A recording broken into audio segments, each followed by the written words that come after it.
This is Julia with iCadenza, and I'm here with Marius Stravinsky, who is a fantastic conductor, originally from Kazakhstan, and now in various places that we'll talk about, living sort of in London some of the time, a little bit of the time in Moscow, I believe, and the principal conductor of the Karelia Philharmonic Orchestra in Karelia. So hello, Marius. Hi, Julia. So my first question is, how did you first get started conducting? Well, I was a violinist. First of all, I started when I was 4, and I did the usual Soviet-Russian way of starting when you're very young. I went to this special school in Moscow, the top one, which is affiliated to the Tchaikovsky Conservatoire, and it's very important for me. So it was a typical musical upbringing. I have musical parents as well, and then around the age of 15, 16, I fell in love with opera. I fell in love with symphonic works, and I realized that my only way of making music would be to become a conductor. It's the only way, the only medium in which I could work in such a sphere, and hence I started to sing. I sang in a choir. In fact, I got a scholarship. I was offered a scholarship at Cambridge University. I started playing the clarinet, and I was really trying to widen my musical education as well as broadening my usual education. And from then on, it kind of just escalated. And I formed my own orchestra in the Royal Academy of Music, which is a conservatoire in London. And from then on, I kind of didn't look back. So here I am. That's so wonderful. So you decided quite early on that you wanted to pursue conducting specifically. Yeah, actually, I think it is. 16 is an earlier age, I believe, because of course there are a few conductors who actually start even younger. But conducting is an art which we all know we do not acquire the skills necessary to become great until you're about 50 or 60. Usually, conductors only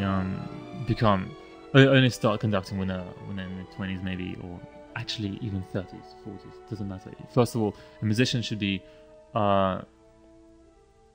sure what he wants to say to the world. A conductor is somebody who has an idea, who's driven by a certain aspect of music making, and he's strong enough to collaborate with 100 people or even more if it's a chorus. You have to show people what you want, and you cannot be passive in this job. So when you're 20, 25, I do not believe you're a good conductor. It's all about experience. Of course, you're talented, you're not so talented. It's a different aspect, and if you're quick enough to learn, you get better quicker.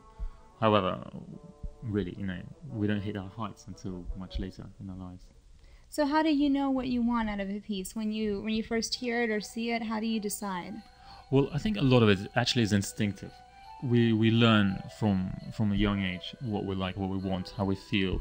A lot of it is taste, and this, of course, is education. Your background, not only musical, but every aspect of life, from family to your inquisitiveness. It's very good to be inquisitive, to be really interested in what's going on. Why trees do this? Why do people ask this question? How come the Earth is like this? Why certain physical aspects of anything happens? You watch politics, everything. Really, sports is very important. Not only in psychological problems over the orchestral music making, but also, of course, in interaction with people.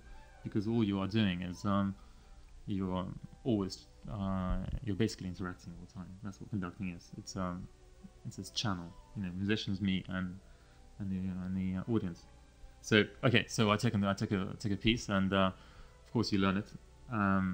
You have your own thinking of where it should go, and then a lot of it's instinctive, I think. You talk about communicating, and that's such an important part of conducting. That is the most important, probably, part of conducting. That you've worked with a number of orchestras in different locations, different cultures. Do you find that there are cultural differences that affect how you work with orchestras, or do you approach working with different orchestras differently? Well, of course, musicians are all different, and the cultural aspects is an important one. I am 31. I'm a young conductor. I have not had the opportunity to work with too many different orchestras. However, I have actually worked with many European orchestras, and also one in Australia, and one in the Far East. So I have a little understanding, and from my perspective, you always adapt to what you have. Of course, you go into rehearsal, and the first 5, 10, 20 minutes, 30 minutes, the orchestra's looking at you, trying to figure you out, and also you're doing the same.